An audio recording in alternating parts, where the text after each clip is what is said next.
Hello friends வந்து என்ன பார்க்க போகிறோம் அப்படின்னா அனாலிசிஸில் படிக்கிற செமஸ்டர் 2 ஸ்டூடெண்ட்ஸ் வந்து செமஸ்டர் 1 அரியர் எக்ஸாம் வந்து நாளைக்கு எழுதுவீங்க. So engineering physics. ஸோ இந்த எக்ஸாமில் எப்படி நம்ம அதிக மார்க் ஸ்கோர் பண்ணுறது அப்படிங்கிற பற்றி தான் ஃப்ரெண்ட்ஸ் இந்த வீடியோவில் பார்க்க போகிறோம். ஸோ அது மட்டும் இல்லாமல் நீங்கள் எக்ஸாமில் பண்ணுற தப்பே நான் இந்த வீடியோவில் சொல்லியிருக்கேன். ஸோ அதையும் வந்து கண்டிப்பாக பார்த்து திருத்திக்கோங்க. ஸோ வாங்க வீடியோக்குள்ளே போகலாம்.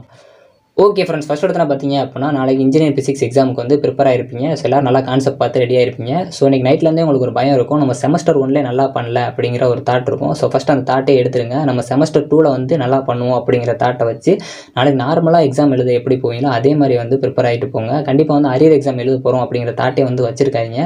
அதே மாதிரி ப்ரெசன்டேஷனையும் வந்து நார்மலாக எக்ஸாமுக்கு எப்படி பண்ணுவீங்களோ அதே மாதிரி பண்ணுங்கள். அரியர் எக்ஸாம் அப்படின்னு சொல்லி ஏனோ தானோன்னு பாமல் கொஞ்சம் நல்லா டீசெண்டாக பண்ணிவிடுங்க, அதிக மார்க் ஸ்கோர் பண்ணலாம்.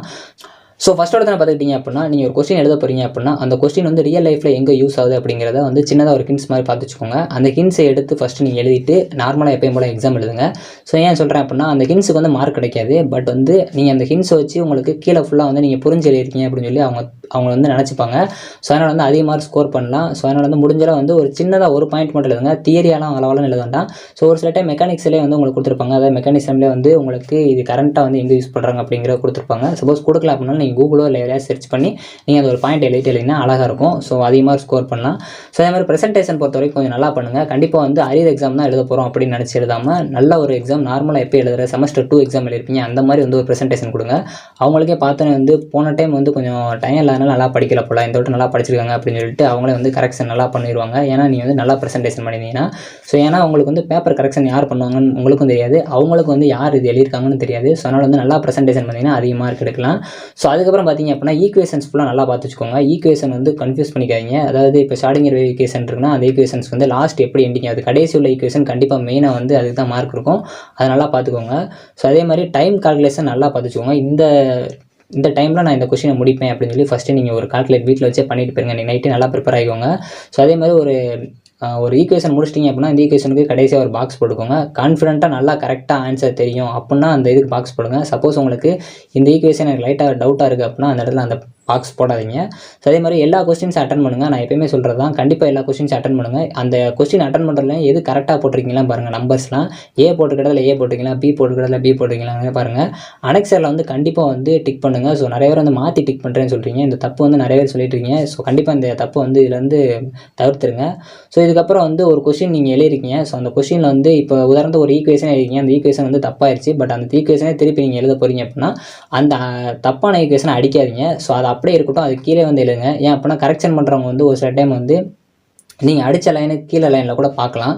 சப்போஸ் நீங்கள் அடிச்சிருந்தீங்க அப்படின்னா முதல் எடுத்தோன்னே உங்களுக்கு கண்ணுக்கு அதுதான் தெரியும். ஸோ அதனால் வந்து அந்த இடத்த ரவுண்ட் பண்ணி அதுக்கு மார்க் ரெடியூஸ் பண்ணுற வாய்ப்பு இருக்குது. ஸோ அதனால் வந்து முடிஞ்சளவு வந்து அடிக்காமல் எழுதுங்க. மேக்ஸிமம் நல்லா தான் எழுதுவீங்க. ஸோ ஒரு கேர்லெஸ் மிஸ்டேக்கில் அந்த மாதிரி ஆச்சு அப்படின்னா கண்டிப்பாக அதை அடிக்காதீங்க.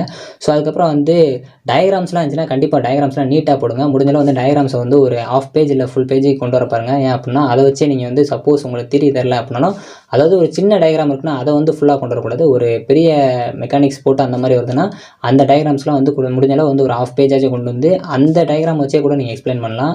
அதே மாதிரி வந்து முடிஞ்சளவு வந்து ப்ரெசன்டேஷன் வந்து அதை நல்லா பண்ணுங்கள். அந்த இதில் இப்போ ஒரு டயக்ராம் இருக்குன்னா அந்த டயக்ராமில் ஏதாச்சும் பார்ட்ஸ் வருதுன்னா அதையும் வந்து மார்க் பண்ணுங்கள். கீழே அந்த டயக்ராமுக்கு என்ன நேமோ அதையும் வந்து கொடுத்துருங்க. ஸோ ஈக்குவேஷன்ஸ் கண்டிப்பாக வந்து ஈக்குவேஷன்ஸ் பார்த்துருக்கீங்க அப்படின்னா அதை வச்சு 2 மார்க் கேட்கலாம். அதனால் அந்த 2 மார்க்கில் வந்து உங்களுக்கு சப்போஸ் ஒரு 2 மார்க்கில் வந்து ப்ராப்ளம் மாதிரி கேட்டிருக்காங்க, அது தெரியல அப்படின்னு விட்றாதீங்க. சப்போஸ் நீங்கள் வந்து பார்த்துட்டு போயிருப்பீங்க இந்த ஈக்குவேஷனை, அந்த ஈக்குவேஷன் போட்டு சும்மா சப்ஸ்டியூட் பண்ணி பாருங்கள். ஒரு சில டைம் நீங்கள் தப்பு நினைப்பீங்க, நீங்கள் சப்ஸ்டியூட் பண்ணி கொண்டு வந்த ஆன்சர் கூட கரெக்டாக இருக்கலாம். அப்படியே இல்லைனாலும் நீங்கள் சப்ஸ்டியூட் பண்ண ஃபார்முலா வந்து கரெக்டாக இருந்தால் அதுக்கும் உங்களுக்கு மார்க்ஸ் கிடைக்கும். ஸோ அதனால் 2 மார்க்ஸில் வந்து இந்த மாதிரி டிப்ஸ்லாம் வந்து ஃபாலோ பண்ணுங்கள். சப்கட்டிங்ஸ் கண்டிப்பாக வந்து போடுங்க. 16 மார்க்ஸில் வந்து கண்டிப்பாக சப்கட்டிங்ஸ்லாம் போட்டு எழுதுங்க. கண்டிப்பாக அதிக மார்க் ஸ்கோர் பண்ணலாம். அதே மாதிரி வந்து முடிஞ்சளவு வந்து ஏதாச்சும் கண்டிப்பாக வந்து கன்ஃபார்ம் ரைட்னா ஃபஸ்ட்டு வந்து அதை எழுதுங்க. ஸோ கீவேர்டுக்கு வந்து கண்டிப்பாக வந்து அந்த அண்டர்லைனோ இல்லாட்டி வந்து அந்த பிளாக் கலர் வந்து யூஸ் பண்ணுங்கள். ஸோ அதே மாதிரி வந்து ஒரு சிலருக்கு வந்து உங்களுக்கு தெரியாமல் இருக்கும், அதுக்கெலாம் வந்து பிளாக் கலர் வந்து யூஸ் பண்ணாதீங்க. ஏன் அப்படின்னா வந்து தப்பாக இருக்கீங்கன்னு சொல்லி ஈஸியாக காட்டி கொடுத்துரும்.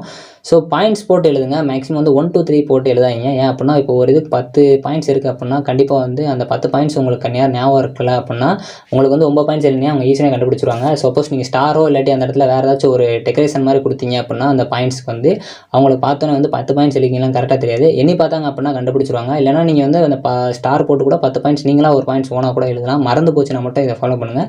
அப்படி இல்லைனாலும் எல்லாத்துக்கும் வந்து நீங்கள் ஸ்டார் போட்டு கூட எழுதலாம். ஸோ அது தப்பு இல்லை.